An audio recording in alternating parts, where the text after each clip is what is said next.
Question क्या है देखो यहाँ पे। एक गेट भूल जाओ, ठीक है। गेट देख कर तुम लोग को डर लगेगा। एक लिख देते हैं माइनिंग सरदार, ठीक है। कि माइनिंग सरदार का एग्जाम में आया हुआ क्वेश्चन क्या है कि किसी माइंस में, ठीक है, जहाँ पे सॉवेल डंपर कॉम्बिनेशन डिप्लॉय किया गया है, बोल रहा है कि distance from the crest of the bench to the centre of the dumper. ठीक है, तो पहले हम लोग बेंच ड्रॉ कर देते हैं।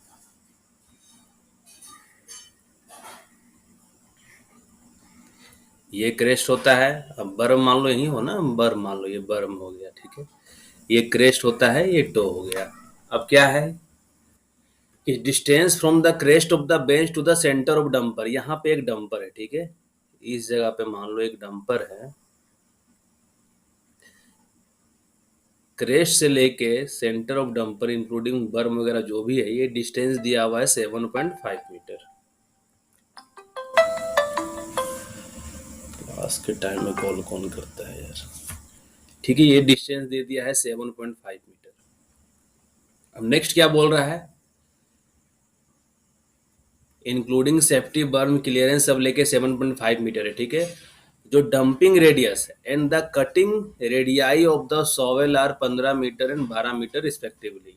मतलब क्या, जो डंपिंग रेडियस है ये 15 मीटर दिया हुआ है और जो कटिंग रेडियस है वो 12 मीटर दिया हुआ। अब क्या है, यहाँ पे सॉवेल खड़ा है, मान लो इस जगह पे सॉवेल है, ये यहाँ से कट कर रहा है। तो ये जो इसका कटिंग रेडियस है, ठीक है, ये सॉवेल का ये कटिंग रेडियस है, ये दिया हुआ है 15 मीटर। 15 मीटर ने कटिंग रेडियस दिया हुआ है 12 मीटर, ठीक है। और जो डंपिंग रेडियस है, डंपिंग कहाँ करेगा, डंपर का है तो डंपर का सेंटर में ही मान के चलो पोजीशन लेता है। तो ये डिस्टेंस दिया हुआ है 12 मीटर। तो पूछ रहा है कि the width of the working bench, की जो विड्थ क्या होगा वर्किंग बेंच का, तो क्या हो जाएगा, सबको जोड़ दो। Cutting radius plus dumping radius plus जो क्रेस्ट से सेंटर है, डंपर का सेंटर की दूरी जो भी है, तो 15 12 27 7 34.5 मीटर। तो ये क्वेश्चन हो सकता है कि आने वाले टाइम में जैसे जैसे पैटर्न चेंज कर रहा है, माइनिंग सरदार के एग्जाम में ऐसा क्वेश्चन देखने को मिल सकता है। क्वेश्चन कुछ नहीं है, ठीक है, क्वेश्चन बहुत इजी है। यही मान लो ये क्रेस्ट हो गया, ये टो हो गया, ये फेस है, इस फेस से एक सॉवेल पिक्चर नहीं बनता है, ठीक है ना।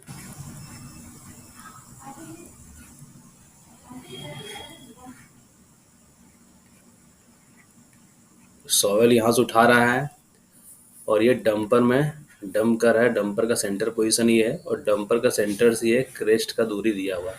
तो सारा डिस्टेंस दिया हुआ है, सारे डिस्टेंस को ऐड कर दो, 12 15 7.5 आंसर आ जाएगा, ठीक है। देखो इस पिक्चर में जो आ रहा है, मान लो यही पिक्चर है, ठीक है, ये इस तरीके से आया हुआ है। ये मान लो डंपर लगा हुआ है और इधर कहीं मान लो इस तरीके से गया बेंच, ठीक है। तो ये क्रेस्ट, मान लो ये क्रेस्ट हो गया। तो ये डिस्टेंस दिया हुआ है सॉवेल का, ये डिस्टेंस दिया हुआ है जहां लोड कर रहा है डंपर पे, सेंटर का पोजीशन पे लोड कर रहा है ना। ये 7.5 दिया हुआ है। ये मान लो अगर डिस्टेंस दिया हुआ है 15 दिया हुआ है और इधर ये डिस्टेंस सेंटर से मान लो 12 दिया हुआ है। यही क्वेश्चन है, ठीक है। अब आते हैं हम लोग साइकिल टाइम, कि सॉवेल का साइकिल टाइम कैसे निकाला जाता है, डंपर का साइकिल टाइम कैसे निकाला जाता है। बहुत लोगों को पता होगा, ओल्ड जितने भी स्टूडेंट है सभी को पता होगा, न्यू वाले को पता हो सकता होगा या नहीं भी होगा, मिस्टेक से रेज हो गया है, ठीक है। तो डंपर क्या है, मतलब सॉवेल का पहले पढ़ रहे हैं कि सॉवेल डंपर को लोड कैसे करता है। अगर किसी से पूछते हैं कि साइकिल टाइम क्या होता है, तो देखो क्या क्या होता है साइकिल टाइम में। पहले ये मान लो ये सॉफ्ट मटेरियल रहेगा, डायरेक्टली एक्सकेवेट कर लेगा। अगर ब्लास्टेड रहेगा तो ब्लास्टेड मटेरियल में क्या रहेगा कि पहले जो बकेट रहेगा, तो बकेट को क्या करेगा, ये सॉवेल मशीन होता है ना, तो क्राउड बकेट को आगे पीछे मतलब निकालेगा। सेडल ब्लॉक वगैरह जो होता है उसके थ्रू क्या है, बकेट को आगे की ओर लाएगा। तो ही क्राउडिंग वही होता है, ठीक है, क्राउडिंग। फिर बकेट को क्या करेगा, डिगिंग करेगा। जब लोड हो जाएगा तो लोड होगा तो बकेट को हैस्ट करेगा, ऊपर उठाएगा, ठीक है। तो पहला क्या है, डिगिंग थ्रू द मक पाइल। इसमें 3 स्टेप आ जाता है, क्राउडिंग, डिगिंग एंड होस्टिंग। और उसके बाद फाइनली क्या होता है, बकेट लोड हो जाता है। जैसे मान लो ये पिक्चर जो दिया हुआ है, इधर क्या किया, पहले क्राउड, डिगिंग, हाइस्टिंग किया, बकेट लोड हो गया। बकेट लोड हो गया तो क्या होगा, ये स्विंग करेगा। स्विंग होके कहाँ जाएगा, डंपर के ऊपर जाएगा। डंपर के ऊपर पोजीशन लेगा। अब यहाँ पे क्या करेगा, बकेट डोर ओपन करेगा, अनलोड करेगा। अनलोड होगा तो वापस ये रिटर्न बैक आएगा और फिर से मतलब क्राउडिंग, डिगिंग, फास्टिंग पे जाएगा। तो ये जो बार बार रिपीट होता है, यही साइकिल टाइम है। तो क्या है यहाँ पे, डिगिंग थ्रू द मक पाइल, डिगिंग करेगा, लोड कर लेगा बकेट को, फॉरवर्ड स्विंग करेगा बकेट को, डंपर के ऊपर पोजीशन जाकर लेगा। पोजीशन ले लेगा तो क्या करेगा, डंपिंग करेगा बकेट लोड का, बकेट लोड को डंपर में। जब अनलोड हो जाएगा तो फिर क्या करेगा, रिटर्न स्विंग करेगा और बकेट को फेस में फिर से पेनिट्रेट करेगा फ्लोर लेवल पर, स्टार्ट करेगा नेक्स्ट साइकिल। तो ये होता है सिर्फ सॉवेल का साइकिल टाइम। बहुत इजी है, कोई टफ चीज नहीं है, ठीक है। तो सॉवेल का एक साइकिल टाइम क्या होता है, तो साइकिल टाइम हमेशा ध्यान देना, क्योंकि अभी हम लोग मैच फैक्टर वगैरह पढ़ेंगे, ठीक है। मैच फैक्टर डिप्लोमा वाले को भी पढ़ना है। साइकिल टाइम क्या होता है सॉवेल का,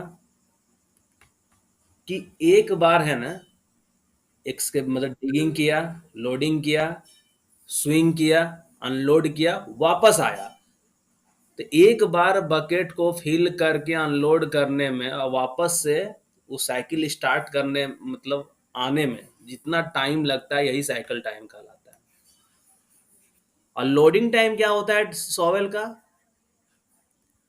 तो सॉवेल का ये साइकिल टाइम हो गया। तो लोडिंग टाइम क्या हो जाएगा, ये जितना बकेट माल रिक्वायर्ड होगा एक डंपर को फिल करने के लिए, ठीक है। तो नंबर ऑफ, जिसको पासेज बोलते हैं, ठीक है, number of passes required to fill a dumper, to fill a dumper into shovel का साइकिल टाइम।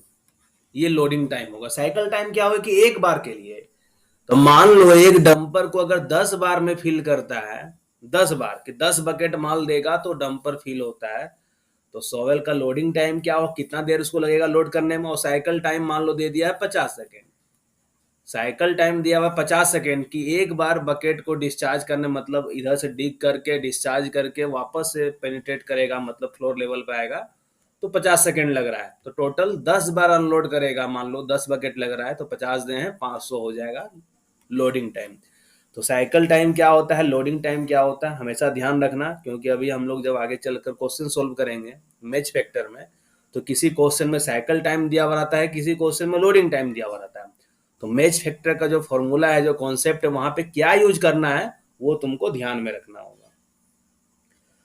लोडिंग टाइम हो गया कि नंबर ऑफ पासेज, पासेज मतलब नंबर, एक तरीके सीधा समझो कि नंबर ऑफ बकेट, ठीक है, कि जितना नंबर ऑफ बकेट्स रिक्वायर्ड है टू फिल ए डंपर, कि मान लो एक बार में फिल नहीं हुआ, दोबारा गया नहीं फिल हुआ, 10 बार में फिल हो रहा है, तो वही है, ठीक है। इनटू सॉवेल का साइकिल टाइम, कि एक बार फिल करने में कितना टाइम ले रहा है। तो वही है ना कि स्टार्टिंग में क्या करेगा, देखो ये क्राउडिंग क्या होता है, ये जो दिख रहा है ना डीपर स्टिक जिसको बोलते हैं, ये डीपर स्टिक है, यहाँ पे सेडल ब्लॉक होता है, ये बूम हो गया। ये इलेक्ट्रिकल रोप सॉवेल है जिसका ट्रेलिंग केबल का लेंथ 300 मीटर होता है, ठीक है। ये फ्रेम होता है, ये स्टैंडिंग रोप होता है, और ये जो रोप जाता है जो वास्ट ड्रम में जाता है, ये रनिंग रोप होता है। मशीन में क्या होता है, एक साइड आइडलर होता है और एक साइड स्प्रोकेट होता है। ये मशीन होता है कि 360 डिग्री में घूमता है। तो किस पोजीशन में बोलेंगे मशीन सही है, जिधर बकेट है उधर ही आइडलर होना चाहिए। आइडलर इस तरीके से होता है, आइडलर पूरा राउंड रहेगा। और स्प्रोकेट किस तरीके से रहेगा, इसमें टीथ टाइप से बना हुआ रहेगा, ठीक है। जैसे अपना टू व्हीलर वगैरह में क्या होता है, पीछे साइड या स्प्रोकेट होता है ना, चेन सब हम लोग वर्ड यूज करते हैं, चेन स्प्रोकेट। तो क्या है, वही है कि पीछे साइड इसमें स्प्रोकेट रहेगा, आगे साइड आइडलर रहेगा, और जिधर आइडलर रहेगा उधर ही क्या होना चाहिए, बकेट होना चाहिए। तो ये मशीन का सही पोजीशन है, राइट पोजीशन है। तो यही क्या होता है, ये जो है ना, मान लो अभी बकेट जमीन में रखा हुआ इस पोजीशन में, जैसे जैसे आगे बढ़ाएगा तो क्या होगा, ये डीपर स्टिक भी धीरे धीरे यहाँ से निकलेगा आगे की ओर। तो ये क्राउडिंग इसी को बोला जाता है, ठीक है। इसी को क्या बोला जाता है, क्राउडिंग बोला जाता है। तो ड्रैग लाइन में क्या होता है, ड्रैग लाइन में क्राउडिंग नहीं होता है, ड्रैग लाइन में ड्रैग होता है, ड्रैग होता है, ठीक है। ड्रैग रोप होता है, उसके थ्रू वहां पे ड्रैग किया जाता है। तो ऐसा क्वेश्चन आता है मैच द कॉलम वाले में। जब मशीनरी के बारे में पढ़ेंगे तो वहां पे सारा मशीनरी का क्या क्या होता है, मतलब उसका पार्ट्स वगैरह डिस्कस करेंगे। अभी हम डिस्कस नहीं कर रहे हैं। अभी मेरा है मेन बताने का मकसद क्या, साइकिल टाइम समझ जाओ तुम लोग।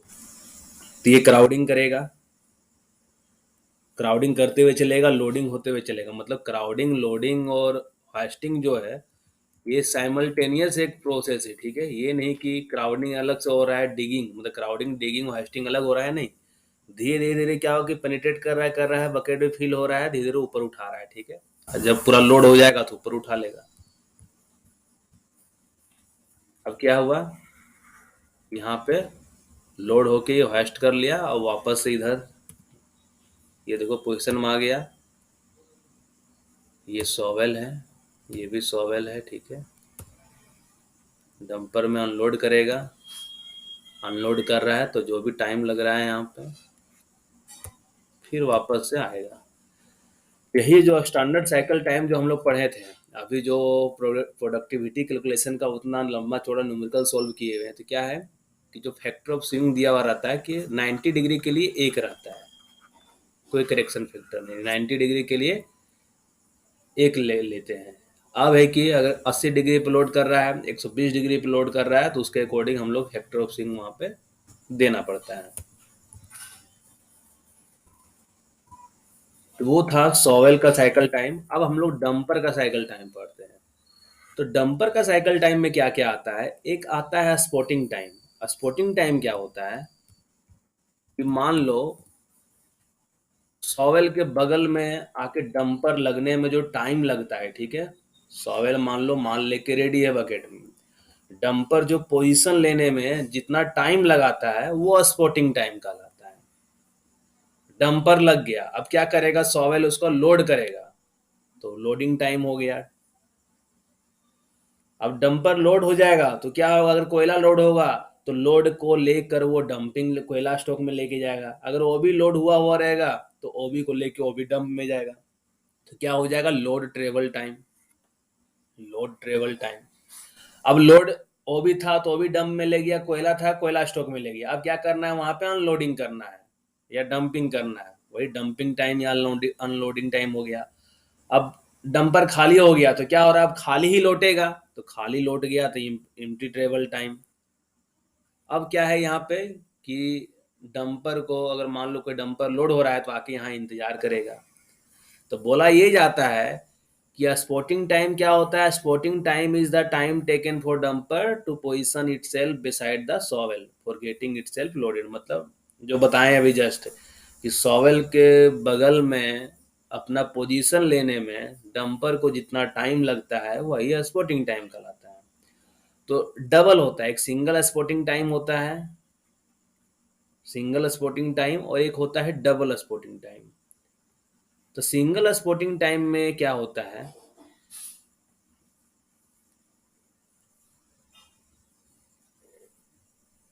जो single spot it generally varies between 0.5 to 1 minute. जो स्पॉटिंग टाइम लगता है डंपर को पोजीशन लेने में वो 0.5 से 1 मिनट लगता है। वो डिपेंड्स करता है कि सिंगल स्पॉटिंग कंडीशन है या डबल स्पॉटिंग कंडीशन है, ठीक है।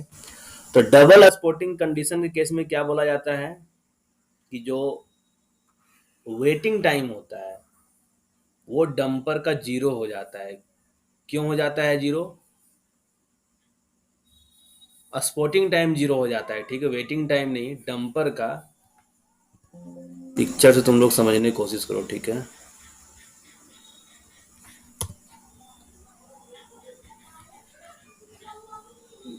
कि एक मान लो इधर कहीं फेस है इस तरीके से, ठीक है। फेस ने इसी को डंपर बना देते हैं। तो एक डंपर इधर लग रहा है मान लो, यहाँ पे सॉवेल मशीन है, ठीक है, और एक डंपर इधर लग रहा है मान लो, एक डंपर इधर लग रहा है, ठीक है। तो क्या बोला जा रहा है, सिंगल स्पोर्टिंग कंडीशन में क्या होता है कि डंपर का किसी एक ही तरफ हम मतलब सॉवेल के किसी एक तरफ ही डंपर लगा सकते हैं। ये सॉवेल मशीन है, या तो इधर या तो इधर, दोनों में किसी एक तरफ ही हम लोग डंपर का पोजीशन कर सकते हैं, तो वो कहलाता है सिंगल स्पोर्टिंग कंडीशन। और जब हम लोग डंपर के दोनों ओर में सॉवेल के दोनों ओर डंपर को हम लोग लगा सकते हैं, जैसे मान लो इधर डंपर लोड हो रहा है, एक डंपर आके इधर से यहां लग गया, तो क्या होगा उस केस में कि डंपर का जो स्पॉटिंग टाइम डबल वाले कंडीशन में, डबल स्पॉटिंग में स्पॉटिंग टाइम जीरो हो जाएगा। क्यों जीरो हो जाएगा? क्योंकि अब डंपर यहाँ लग गया, सॉवेल मतलब ये सॉवेल इस डंपर को लोड कर रहा था, दूसरा डंपर यहाँ आके लग गया। अब ये इंतजार कर रहा है कि ये सॉवेल जब इस डंपर को लोड पूरा कर देगा तो हमको लोड देना ये स्टार्ट करेगा। तो इसलिए क्या हो गया, वेटिंग टाइम में आ जाता है, वो स्पॉटिंग टाइम में काउंट नहीं होता है। तो इसलिए बोला जाता है कि जब डबल स्पॉटिंग कंडीशन रहता है तो स्पॉटिंग टाइम जीरो हो जाता है, ठीक है। तो क्या क्या डंपर के साइकिल टाइम में पढ़े हम लोग, स्पॉटिंग टाइम पढ़े। जब डबल स्पॉटिंग कंडीशन रहेगा तो स्पॉटिंग टाइम जीरो हो जाएगा। डंपर का लोडिंग टाइम, जब डंपर लोड हो जाएगा तो लोड को लेके जाना है, लोड के साथ उसको जाना है वो भी डंप या कोयला स्टॉक। अगर कोयला होगा तो कोयला को अनलोड करेगा, तो अनलोडिंग टाइम हो गया। वापस खाली लौटेगा तो वो टाइम हो गया, और लास्ट में आके वेट करेगा तो वो टाइम हो गया। तो टोटल 6 कंपोनेंट है, 1 2 3 4 5 6। हो सकता है कभी कभी एग्जाम वगैरह में क्वेश्चन मतलब मिल सकता है, क्या क्वेश्चन मतलब मिल सकता है कि जैसे मान लो डंपिंग करने के लिए गया है, और वहां पे भी डंपिंग के लिए उसको वेट करना पड़ रहा है, कि मान लो कोई डंपर जाके ऑलरेडी डंप कर रहा है तो उसको क्या करना पड़ेगा, वहां पे भी इंतजार करना पड़ेगा। तो कभी कभी हो सकता है दे दे कि लोड ट्रेवल टाइम, फिर वेटिंग टाइम, वहां पे भी वेट करेगा किसके लिए, अनलोडिंग के लिए, वेटिंग टाइम फॉर डंपिंग। जब डंपर माल अनलोड करके निकलेगा पिछला वाला, तब ये जाके फिर अनलोड करेगा। तो ये ध्यान रखना, हो सकता है कभी दिया हुआ रहे, अगर दिया हुआ रहेगा तो उसको हम लोग कंसीडर करेंगे उसका टाइम में, ठीक है। सपोर्टिंग टाइम डिफिनेशन नहीं है, डबल स्पोर्टिंग है, स्पोर्टिंग स्पोर्टिंग। ये देखो, ये सॉवेल यहाँ है, ये डंपर सीधा एक बार में देखना, तुम लोग जब काम करोगे एक बार में तो डंपर आके नहीं लग जाता है। डंपर यहाँ से रिटर्न करेगा, फिर जैसे मान लो अभी देखो, इधर जाने का रास्ता नहीं है, डंपर जाने का रास्ता इधर है। तो क्या होगा, डंपर मान लो यहाँ पे आया होगा सीधा, यहाँ रिवर्स लिया होगा, फिर ऐसे करके बैक जाके लगाया होगा। तो ये जो टाइम लगता है इसी को स्पॉटिंग टाइम बोलते हैं। अब क्या है कि ये सिंगल स्पॉटिंग कंडीशन है, कि एक डंपर इधर हम लोग डंपर नहीं लगा सकते हैं, एक ही साइड सिर्फ डंपर लगा सकते हैं। तो उस केस में क्या है कि जो डंपर इधर से आया है वो खड़ा रहेगा, वो खड़ा रहेगा। जब ये लोड लेके निकलेगा तो ये जाके फिर अपना लगेगा, तो इसके लिए स्पॉटिंग टाइम कुछ ना कुछ होगा, क्योंकि उसको पोजीशन लेने में थोड़ा टाइम लगेगा। लेकिन अगर दोनों साइड व्यवस्था रहेगा तो क्या होगा, ये डंपर आके यहाँ खड़ा नहीं रहेगा, ये जाके इधर लग जाएगा अपना, ये जाके अपना इधर लग जाएगा। और जब ये डंपर निकलेगा तो फिर ये इधर लोड देना स्टार्ट करेगा। तो इसलिए डबल स्पॉटिंग टाइम में क्या होगा, डबल स्पॉटिंग कंडीशन में स्पॉटिंग टाइम जीरो हो जाएगा।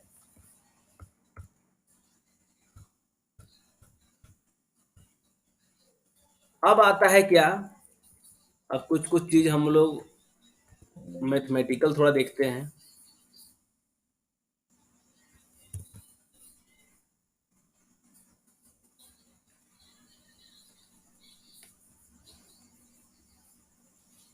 कि एक बार में, ठीक है, कि एक बार में जो सॉवेल जो बकेट लोड करता है, मतलब माल जो उसके बकेट में आता है, ठीक है, तो एक बार में कितना माल आता है उसके अंदर, एक बार में बकेट के अंदर कितना एक्चुअल में माल आता है, मतलब जो भी मटेरियल हो भी या कोयला जो भी है, तो क्या बोला जाता है, उसको बोला जाता है कि टनेज पर पास बाय सॉवेल बकेट, ठीक है। मतलब क्या कि एक बार में सॉवेल मान लो बकेट में जो मटेरियल आया जो अनलोड कर रहा है वो कितना टन आ रहा है, तो कैसे निकालेंगे इसके लिए, तो bucket capacity, bucket fill factor, ठीक है, स्वेल फैक्टर का जो कंडीशन दिया हुआ रहेगा, एक से ज्यादा एक से कम, इनटू डेंसिटी। ठीक है, bucket capacity, bucket fill factor, swell factor जो भी रहेगा, अगर एक से ज्यादा रहेगा डिवाइड करेंगे, एक से कम रहेगा मल्टीप्लाई करेंगे, इनटू डेंसिटी। तो इतना टन एक बार में सॉवेल बकेट में मटेरियल आता है। अब आता है कि कितना बार में एक सॉवेल डंपर को लोड करेगा, डंपर को लोड करेगा। तो कैसे इसको हम लोग कैलकुलेट कर सकते हैं? तो हम लोग इस तरीके से, देखो हम लोग अभी एग्जांपल देना चाह रहे हैं कि मान लो एक डंपर का 60 टन का डंपर है, ठीक है, एक डंपर 60 टन का है, और एक बार में जो सॉवेल का जो बकेट रहता है ना, वो 5 टन माल उठाता है। वो क्या करता है, 5 टन माल एक बार में भरता है। तो टोटल कितना बार में एक डंपर को फिल कर देगा? सिंपल यहां समझने की कोशिश करो कि एक डंपर का 60 टन का कैपेसिटी है, और एक बार में जो बकेट में माल आता है सॉवेल के बकेट में वो 5 टन आता है। तो कितना बार में एक डंपर को फिल कर देगा, कितना बार वो बकेट से अनलोड करेगा मटेरियल तो जाके डंपर फिल होगा? जल्दी से बताओ।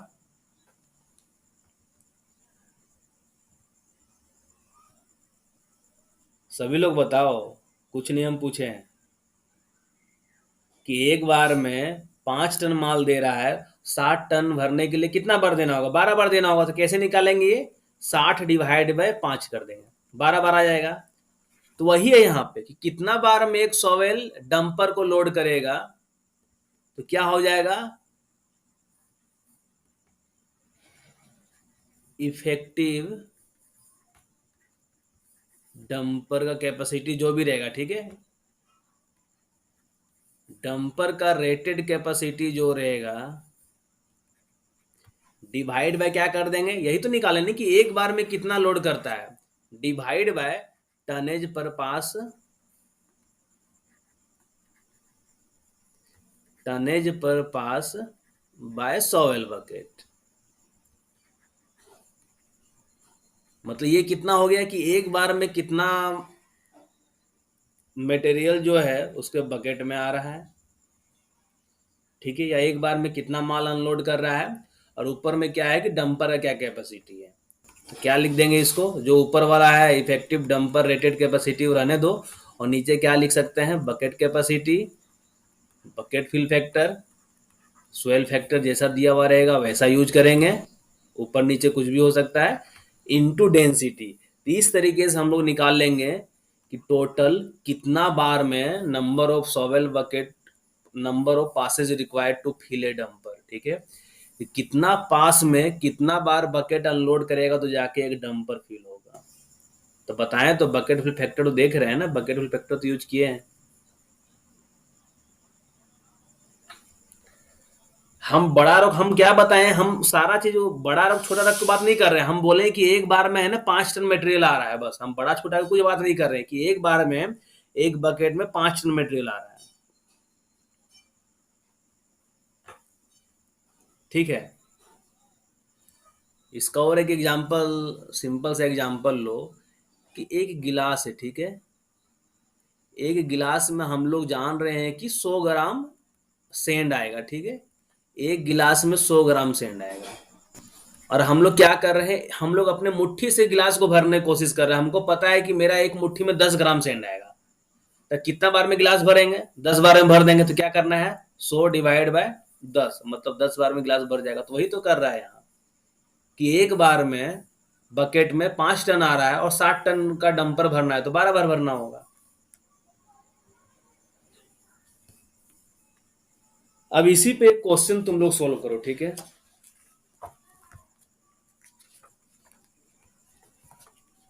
इसी पे एक क्वेश्चन तुम लोग सोल्व कर दो कि डंपर जो है 60 टन वाला डंपर है, ठीक है, डंपर का जो कैपेसिटी है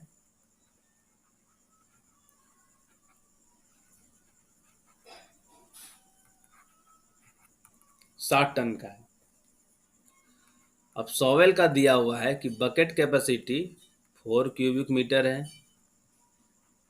बकेट फिल फैक्टर जो है 0.8 है, स्वेल फैक्टर जो दिया हुआ है 1.2 है, डेंसिटी जो दिया हुआ है, जो भी मटेरियल है, डेंसिटी 3 टन पर क्यूबिक मीटर दिया हुआ है।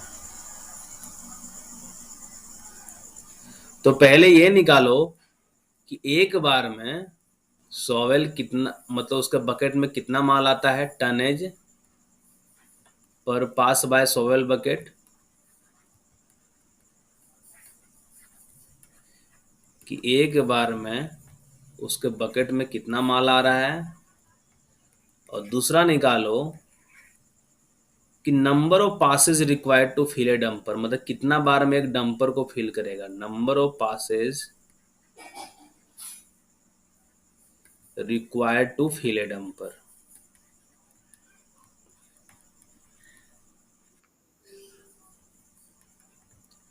सोल्व करो सभी लोग।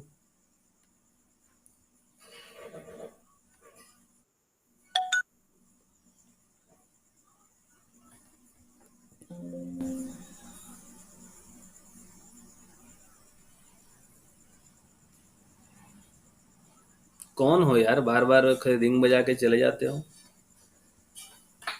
पहले निकालो कि टनेज पर पास बाय सॉइल बकेट क्या होगा, एक बार में सॉइल के बकेट में कितना मटेरियल आ रहा है बस, या एक बार में कितना जितना आएगा उतना ही अनलोड करेगा।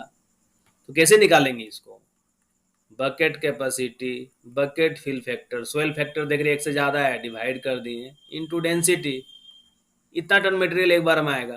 तो 4 × 0.8 डिवाइड बाय 1.2 इंटू 3, ये कट गया, 3 × 12 4 मतलब एक बार में 8 टन मटेरियल आ रहा है। एक बार में कितना मटेरियल आ रहा है, 8 टन मटेरियल आ रहा है। ठीक है, अब क्या है कि कितना बार में भरेगा, तो कितना बार में भरेगा क्या है, डंपर कैपेसिटी 60 दिया हुआ है और एक बार में 8 आ रहा है तो 7.5 बार में भरेगा, 7.5 टाइम्स में बढ़ेगा भरेगा। अब आता है कि यहाँ राउंडिंग क्या करेंगे, यहाँ राउंड ऑफ कहां तक करेंगे, 7.5 आ रहा है, ठीक है। तो ये ध्यान रखना यहाँ पे राउंडिंग का क्या कॉन्सेप्ट है कि डंपर का जो रेटेड कैपेसिटी है, ठीक है, इफेक्टिव रेटेड कैपेसिटी जो भी रहता है डंपर का, वो लोड बेयरिंग कैपेसिटी एक्सल का होता है। जो मेरा ओल्ड स्टूडेंट होगा उसको पता होगा कि ओल्ड लोड मतलब लोड बियरिंग कैपेसिटी एक्सल का होता है। देखते हो ना गाड़ी में भी एक्सल होता है कि अगर जरूरत से ज्यादा उसमें लोड कर देंगे तो क्या होगा, एक्सल टूट जाएगा। तो यहाँ पे क्या हो रहा है कि 7.5 बार में भरेगा, तो आधा तो होता नहीं है, फुली लोड कर देगा वो। हम लोग ठीक है, हम लोग मैनुअली वहां भरवली है कि करवा सकते हैं कि अच्छा फुल हो गया आधा ही बकेट दो, लेकिन एक्चुअल में आधा कुछ नहीं होता है। तो 7.5 है, अगर हम लोग 7 बकेट तक ठीक है, माल जितना उसमें कितना गया, 7 बकेट तक अगर देंगे माल तो 8×7 = 56 टन गया, ठीक है। अब लास्ट में हमको मात्र 4 टन चाहिए, 4 टन तो होगा नहीं, ये देगा कितना, 8 टन दे देगा, मतलब 4 टन एक्स्ट्रा होगा। जैसे 4 टन एक्स्ट्रा देंगे क्या हो जाएगा, उसका एक्सल टूट जाएगा। लोड बेयरिंग कैपेसिटी एक्सल का होता है, उसका एक्सल टूट जाएगा। तो हम लोग क्या करेंगे, डंपर को नुकसान नहीं पहुंचाएंगे, थोड़ा सा माल कम लोड होगा, कोई दिक्कत वाली बात नहीं है। तो हम लोग क्या करेंगे, हम लोग 7 ही आंसर टिक करेंगे, 7 पासेस, ठीक है। समझ में आया सभी को, हम लोग 7 को ही आंसर टिक करेंगे, 8 को आंसर टिक नहीं करेंगे। अगर एग्जैक्ट कंसीडर करेंगे एग्जाम में तो 7 वाले को सही हो जाएगा, कोई दिक्कत वाली बात नहीं है। लेकिन इस सब क्वेश्चन में क्या है कि रेंज दे देता है, 7 to 8 करके रेंज दे देगा। कोई लड़का अगर 7.5 भी मार के आएगा उसका भी सही हो जाएगा, ठीक है। क्लियर है सभी को ये।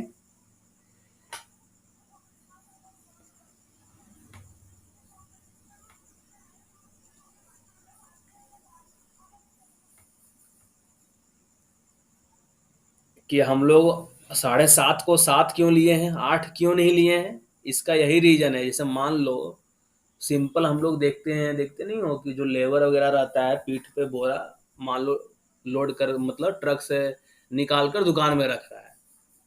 अब उसका हम लोग जान रहे हैं कि वो व्यक्ति जो है 100 kg का बोरा उठा लेता है, ठीक है। अगर इससे ज्यादा देंगे तो वो है कि उठ नहीं पाएगा, वो बोरा के लोड के कारण गिर जाएगा, ठीक है।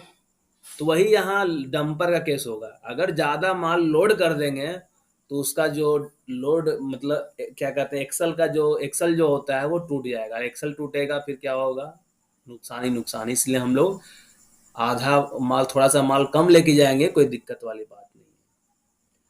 टन पर पास का फॉर्मूला रिपीट कीजिए। टन पर पास का फॉर्मूला यही है, बकेट कैपेसिटी, मान लो एक बार में बकेट में कितना माल आ रहा है, तो जितना बकेट कैपेसिटी है, बकेट फिल फैक्टर से मल्टीप्लाई करना होगा कि बकेट कैपेसिटी 5 है तो पूरा माल तो आता नहीं है 5 का 5, वो डिपेंड कर जाएगा बकेट फिल फैक्टर, मतलब मटेरियल का टाइप कैसा है, पूरा क्रश्ड मटेरियल या बोल्डर है, तो इस कारण से बकेट फिल फैक्टर आ गया। अब टन में देना है मटेरियल को, तो इसे डेंसिटी से मल्टीप्लाई कर दिए। अब है कि स्वेल फैक्टर, कि मटेरियल है कि मान लो इन सितु स्टेट में रहता है, ब्लास्टिंग करते हैं तो वॉल्यूम बढ़ता है,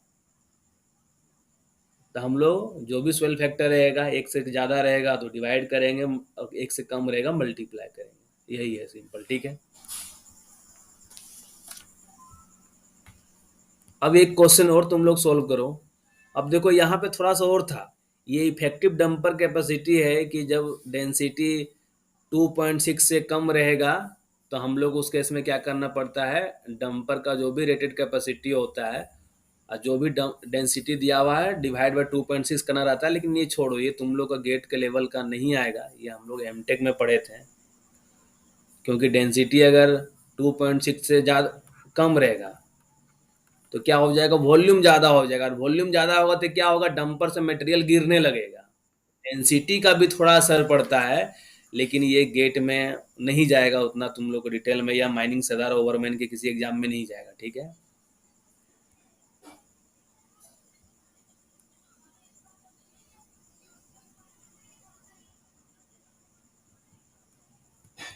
एक क्वेश्चन तुम लोग और सोल्व करो।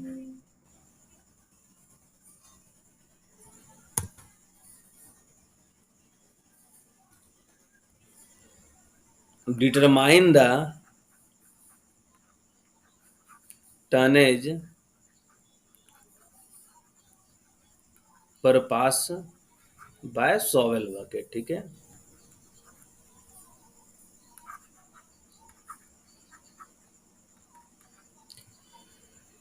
क्या क्या है इसमें, बकेट कैपेसिटी दिया हुआ है 42 क्यूबिक मीटर।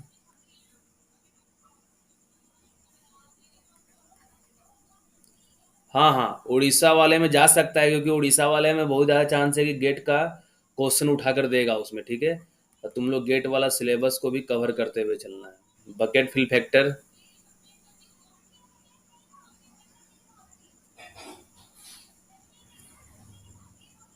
1 दे दिया मान लो, ठीक है।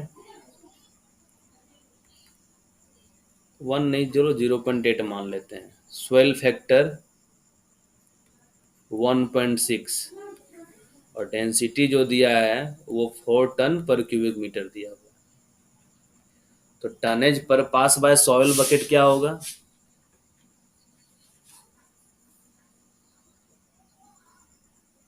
जल्दी से बताओ सभी लोग।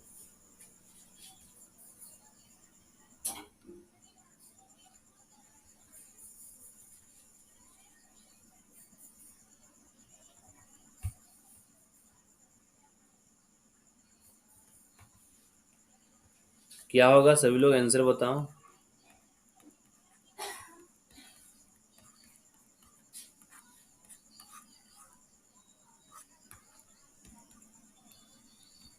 84 टन, सभी का आंसर आ गया।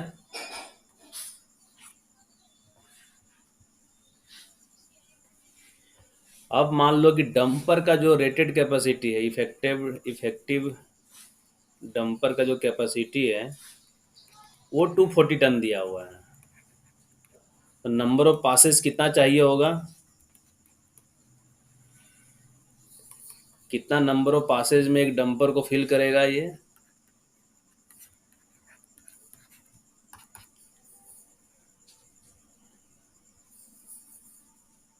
ठीक है। 84 टन सभी का आ गया, वो सही है, ठीक है, सही है सभी का।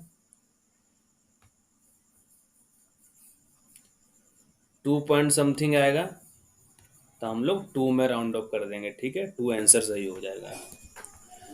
हाँ, 2.8 भी आएगा, कोई दिक्कत वाली बात नहीं है, हम लोग बढ़ाकर कभी नहीं दे सकते, ठीक है। 2.85 आ रहा है तो उसको भी हम लोग राउंड ऑफ टू ही करेंगे। मटेरियल हो सकता है डंपर बहुत ज़्यादा खाली चला जाए, लेकिन हम लोग उसको ओवरलोड कभी भी नहीं करेंगे, ठीक है, ओवरलोड कभी भी नहीं करेंगे। एग्जाम में तुम लोग 2.85 भी टिक कर दोगे, आंसर कंसीडर कर लेगा वो लोग, ठीक है। लेकिन नहीं लगता है कि इतना गेट वाला भी क्वेश्चन सेट करने के लिए सोचेगा।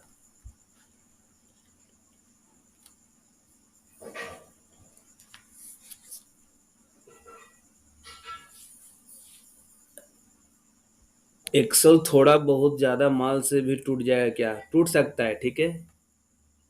ये जो भी है, जो प्रैक्टिकल थ्योरेटिकल जो भी बोलो, उसी बेसिस पे ये राउंड अप यहाँ पे किया जा रहा है, ठीक है।